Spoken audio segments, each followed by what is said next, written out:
இன்றைய தினம் சட்டப்பேரவையில் முக்கிய பிரச்சனை குறித்து பேசுவதற்கு மாண்புமிகு சட்டப்பேரவைத் தலைவர்கள் அனுமதி மறுத்துவிட்டார். சட்டமன்றம் என்பது மக்களுடைய பிரச்சனையை பேசுவதற்கு தான் சட்டமன்றம். ஆனால் அண்மை காலமாக சட்டப்பேரவையில் எதிர்க்கட்சிகள் பேசுவதற்கு, பிரதான எதிர்க்கட்சிகள் பேசுவதற்கு வாய்ப்பு மறுக்கப்படுகிறது.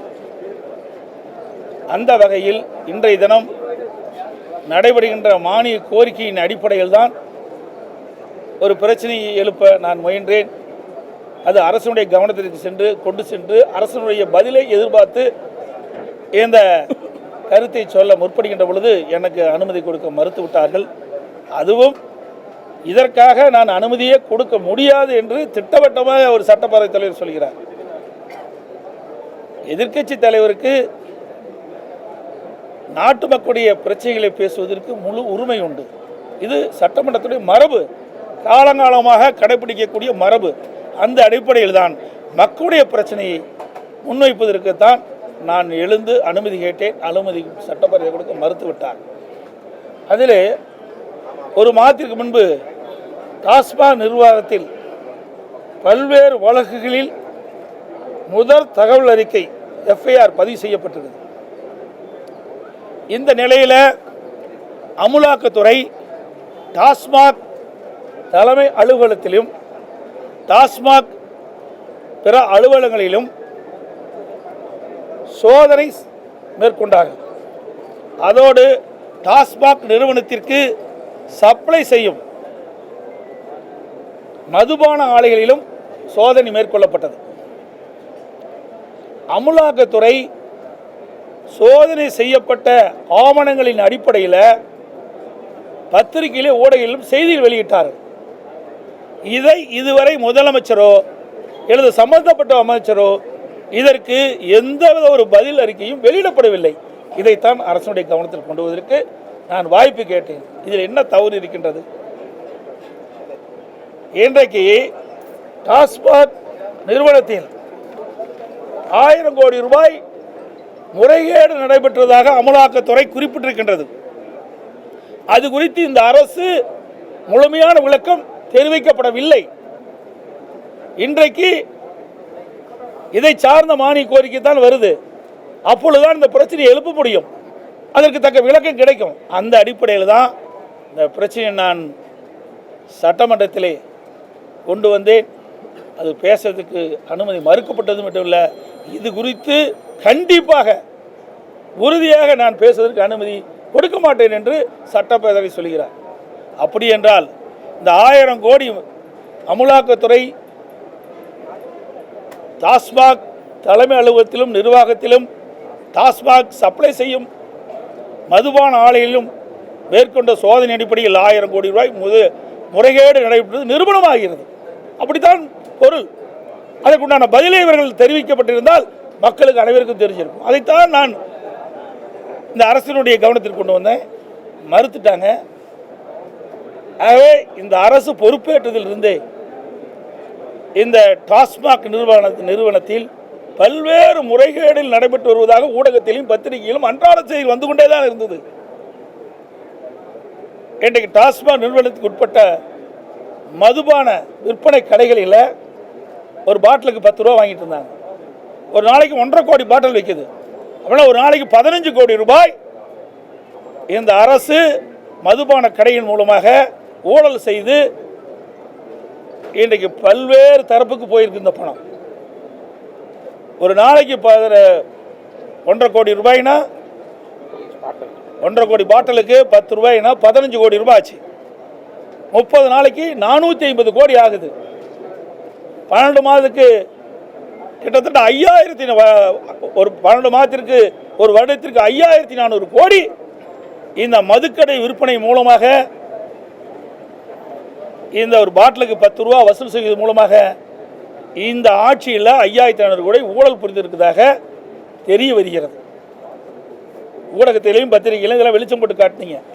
நேற்றைய தினம் கூட டாஸ்மாக் ஊழியர்கள் ஒரு போராட்டம் நடத்திருக்கும் போது அதில் தெரிவிக்கிறாங்க, நாங்கள் வாங்கினது உண்மைதான், இதை நாங்கள் மட்டும் வச்சுக்கல, பல அதிகாரிகள் கொடுத்தோம், சம்பந்தப்பட்ட அமைச்சர் கொடுத்தோன்னு கூட உங்கள் தொலைக்காட்சியில் நான் பார்த்தேன். ஆக இதையெல்லாம் சட்டமன்றத்திலே பேசுவதற்கு வாய்ப்பு மறுக்கப்பட்டது என்பதை இந்த நேரத்தில் தெரிவிக்க விரும்புகின்றேன். இந்த பேரவையுடைய மரபின் அடிப்படையில் அமைச்சர்கள் பேசும்போது கூட குறுக்கிட்டு பேசக்கூடிய அதிகாரம் நிச்சயமாக இருக்கின்றது. எதிர்க்கட்சி தலைவர் பேச முற்படும் பொழுது அவர் முற்றிலுமாக வாய்ப்பு கொடுக்க மாட்டேங்கிறது. இந்த போக்கு எப்படி நீங்க பாருங்க? இது கண்டிக்கத்தக்கது. அதாவது மக்களுடைய பிரச்சனை பேசுவதற்கு தான் சட்டமன்றம். பிரதான எதிர்க்கட்சி மக்களுடைய பிரச்சனை, நாட்டில் நிலவுகின்ற ஊழல், அதை முறையாக நாங்கள் சட்டமன்றத்திலே தெரிவிப்பது எங்களுடைய கடமை, அது பதில் சொல்வது அரசுடைய கடமை. ஆனால் இன்றைய தினம் சட்டப்பேரவைத் தலைவர் நடந்த குணம் ஜனநாயக படுகொலையாகத்தான் நாங்கள் பார்க்குறோம். ஏன்னா இதில் இன்னைக்கு இந்த துறையுடைய மானிய கோரிக்கை எங்களுடைய உறுப்பினர் அண்ணன் நத்தம் விஸ்வநாதன் அவர்களுக்கு 10 நிமிடம் தர்றாங்க. ஒரு துறையினுடைய பிரச்சனையை 10 நிமிஷத்தில் எப்படி பேசி தீர்க்க முடியும்? அது 10 நிமிஷத்தில் கொடுத்துக்கிட்டு இவங்க 5 நிமிஷம் எடுத்துக்கிறாங்க. இது எப்படி போய் உரையாற்ற முடியும்? எப்படி இந்த துறை எவ்வளோ பெரிய துறை? இன்றைக்கு கோடை காலம் வந்துட்டது, இன்றைக்கி மின்வெட்டு பல இடத்துல ஆரம்பிச்சிட்டது. இதையெல்லாம் அரசுடைய கவனத்திற்கு கொண்டு வந்து மின்வெட்டு இல்லாத ஒரு மாநிலமாக உருவாக்குவதற்கு என்ன ஆலோசனை எங்களால் கொடுக்க முடியுமோ அதை கொடுப்பதற்கு தான் என்னுடைய சட்டப்பேரவை உறுப்பினர் அவர்கள் பேசி கொண்டிருந்தார். இடையிலே மறிக்கப்பட்டது. அது மைக்கு வேற குறைவாக இருந்தது, மைக்கு வேணுன்னு மைக்கு சவுண்டு வைக்கல. இதையெல்லாம் திட்டமிட்டு செயல்படக்கூடிய ஒரு செயலாக தான் நாங்கள் பார்க்குறோம். ஏன்னா ஒரு அரசாங்கத்துக்கு ஒரு ஆக்கப்பூர்வமான ஆலோசனை வழங்கப்படுகிறது. என்னென்னா ஒரு கிட்டத்தட்ட ஒரு 7-8 ஆண்டு காலம் மின்சாரத்துறை அமைச்சராக இருந்தவர். இன்றைக்கு கோடை காலத்தில் மின்சார தேவை எவ்வளவு தேவைப்படுகிறது, அதை எப்படி சரி செய்வது என்ற ஆக்கப்பூர்வமான கருத்தை எல்லாம் சொல்லிட்டு இருந்தார். டைம் கொடுக்க மறுக்கிறாங்க. அதுக்கடுத்து ஆயத்தீரம், அதுக்கு டைமே கொடுக்கல. அப்புறம் தான் நான் எழுந்திருச்சு அவருக்கு நேரம் ஒதுக்காத காரணத்தினால மக்களுடைய பிரச்சனை இன்றைக்கு நாட்டில் இருக்கிற மக்கள்லாம் பேசிகிட்டு இருக்கிறாங்க. பத்திரிகையில் ஊடகத்தில் செய்தி வந்துகிட்டு இருக்குது, அமலாக்கத்துறை செய்தி வெளியிட்டு இருக்குது. இதையெல்லாம் நான் அரசுடைய கவனத்தில் கொண்டு வருவதற்கு தான் நான் அனுமதி கேட்டேன். அனுமதி மறுக்கப்பட்டு விட்டார். மானியத்தில் பேசும்போது 0 ஓவரில் எழுப்புறாங்க, 0 ஓவரில் பேசும்போது மானியம் அது கரெக்டு. அதாவது நான் இன்னைக்கு 0 ஓவரில் எழுப்பலான் இருந்தேன். இன்றைக்கு மானிய கோரிக்கை வந்ததுனால எதை எழுப்பக்கூடாது, சம்மந்தப்பட்ட அமைச்சரே இருக்கின்ற காரணம், அந்த துறையை வைக்கின்ற காரணத்தினால இந்த மானிய கோரிக்கையில் எங்களுடைய உறுப்பினர் பேசுவதற்கு தயாராக இருந்தால் அவருக்கு கொடுக்கப்பட்ட நேரம் இவ்வளவுதான் என்று நிர்ணயிக்கப்பட்ட காரணத்தினால அதற்கு மேல் அவர் பேச முடியல, அடுத்த துறைக்கு போக முடியல. அதனால் நான் எழுந்து பேச வேண்டிய நிலைக்கு தள்ளப்பட்டேன். அதையும் சொல்லிட்டு தான் நான் பேசுகிறேன். நீங்கள் நேரம் முழுமையாக எங்களுடைய உறுப்பினருக்கு கொடுக்கப்படவில்லை. அதனால் இந்த கருத்தை நான் இங்கே பதிவு வைக்க எனக்கு அனுமதி கேட்குறேன். முறையாக தான் அனுமதி கேட்டேன். அதுவும் நான் சொல்கின்ற கருத்து சரியாக இருந்தால் பதிவு செய்யுங்கள், தவறாக இருந்தால் நீக்கிட்டு சொல்கிறேன். அதையும் ஏற்றுக்கொள்ள மாட்டேங்கிறாங்க. பொதுவாக எதிர்க்கட்சி தலைவர் எழுந்து பேசினா எப்போ வேணாலும் பேசலாம், பேச அனுமதிப்பாங்க, இதான் வழக்கம் பார்த்துக்கணும். ஆனால் இன்றைய நடைமுறையின் சபாநாயகர் சுத்தமாக பேசக்கூடாது. அதாவது அனைத்து இந்திய அண்ணா திராவிட முன்னேற்ற கழக ஆட்சி என்பது ஒரு ஜனநாயக முறைப்படி நடைபெற்ற ஆட்சி. ஜனநாயக முறைப்படி நாங்கள் பேசுவதற்கு அனைவருக்கும் வாய்ப்பு கொடுத்தோம். நான்கு அம்மாவர்கள் முதலமைச்சர் தலைவர்கள் பொன்மனச்செம்மல் புரட்சித் தலைவர் எம்ஜிஆர் காலத்திலும் சரி, நான்கு நீதியும் புரட்சித் தலைவி அம்மாவுடைய காலத்திலும் சரி, நான் முதலமைச்சர் இருந்த காலத்திலும் சரி, சட்டமன்றத்திலே எதிர்க்கட்சி உறுப்பினர்கள் பேசுவதற்கு அதிக வாய்ப்புகளை கொடுத்தோம். அப்படி வாய்ப்புகள் கொடுத்தா தான் அவர்கள் பேசுகின்ற கருத்தின் அடிப்படையில் அந்த பிரச்சனையை தீர்ப்பதற்கு வழிபிறக்கும். அது ஒரு ஆரோக்கியமான அரசியலாக இருந்தது, ஒரு ஆரோக்கியமான அரசு செயல்பட்டது. இன்னைக்கு அப்படி அல்ல. இன்றைக்கு அமலாக்கத்துறை கண்டு நடுங்கிட்டு இருக்கிறாங்க, பதில் சொல்ல முடியாத நிலை. அதனால தான் இன்றைக்கு சட்டப்பேரவைத் தலைவர் என்றைக்கும் இல்லாதவருக்கு நீங்கள் எவ்வளோ முயற்சி எடுத்தாலும் இன்றைக்கு இதை எடுத்துக்கொள்ளவே முடியாது, அனுமதிக்கவே முடியாது என்று சொல்லுகின்ற நிலைக்கு இந்த அரசாங்கத்தினுடைய பின்னணி தெரிகிறது. திட்டமிட்ட செயல். நயினார் நாகேந்திரன் அவர்கள் ஒரு 1/2 மணி நேரம் சந்தித்து பேசியிருக்கோம். ஏதோ முக்கிய முடிவு எடுக்கப்பட்டிருக்கா? ஏங்க எங்கிட்ட எல்லாம் தான் வராங்க. பாட்டாளி மக்கள் கட்சி எம்எல்ஏ தான் தினம் வந்துட்டு இருக்காரு. அதுக்கு நான் முட்டி விட ஏங்க ஒரு சட்டமன்ற உறுப்பினர் வர்றாரு, பேசுகிறாரு, போகிறாரு. நீங்கள் வெளியில் வாங்காடி இன்றைக்கி என் ரூம் தெரியுது. அங்கே லாபியில் நாங்கள் பேசிட்டு தான் இருக்கிறோம், பேசாதெல்லாம் கிடையாது. சட்டமன்ற உறுப்பினர் என்ற முறையில் நாங்கள் வந்து பேசுகிறோம், அவ்வளவுதான், வேற ஒன்றும் கிடையாது. மின் தட்டுப்பாடு சம்பந்தமா பல்வேறு குற்றச்சாட்டுகள். அதாவது மின்சாரத்தை பொறுத்த வரைக்கும் இப்பொழுதே மின்தடை ஏற்பட்டு விட்டது. இன்றைக்கு சென்னை மாநகரம், சென்னை புறநகர் பகுதியில் பார்த்தீங்கன்னா இந்த ஒரு வார காலமாக இரவில் அடிக்கடி மின்தடை ஏற்படுகிறது. இதனால் மக்களுடைய தூக்கம் இழந்து காலையில் வேலைக்கு செல்ல முடியாத ஒரு சூழ்நிலை, வியாபாரிகள் பணிக்கு செல்ல முடியாத நிலை இருக்குது. இதையெல்லாம் நாங்கள் அரசுடைய கவனத்துக்கு கொண்டு வர இருந்தோம், அதுக்கெல்லாம் வாய்ப்பு கொடுக்க மறுத்துட்டாங்க. அதோட இன்றைக்கு விவசாயிகளுக்கு பகலில் 6 மணி நேரம் மின்சாரம், இரவில் 8 மணி நேரம் மின்சாரம் கொடுக்குறாங்க. எப்படி வேளாண்மை மேற்கொள்ள முடியும்? அதிமுக ஆட்சி இருக்கின்ற பொழுது விவசாயிகள் பம்பு செட்டுக்கு 24 மணி நேரம் மும்முனை மின்சாரம் கொடுத்தோம். அப்போ தான் விவசாயிகள் வந்து வேளாண்மை முழுமையாக மேற்கொள்ள முடியும். ஏன்னா பகல் நேரத்தில் விவசாயி பம்பு செட்டுக்கு மின்சாரம் கொடுத்தா தான் விவசாயிகளுடைய பயிரிட முடியும். அப்போ தான் விவசாய தொழிலாளர்கள் பணிக்கு வருகின்ற போது அந்த பம்பு செட்டுக்கு மின்சாரத்தை பயன்படுத்தி அந்த பயிர்கள் நடவு செய்ய முடியும். ஆனால் இந்த அரசுக்கு அதெல்லாம் கவலைப்படுறதே கிடையாது. யார் எக்கேடு கேட்டு போனான்னு தெரியும், அது மேலிடத்திற்கு என்ன வேணுமோ அது வந்தால் போதுன்னு நினைக்கிறாங்க. அது விவசாயிகளை இன்றைக்கி புறக்கணித்திருக்கிறாங்க.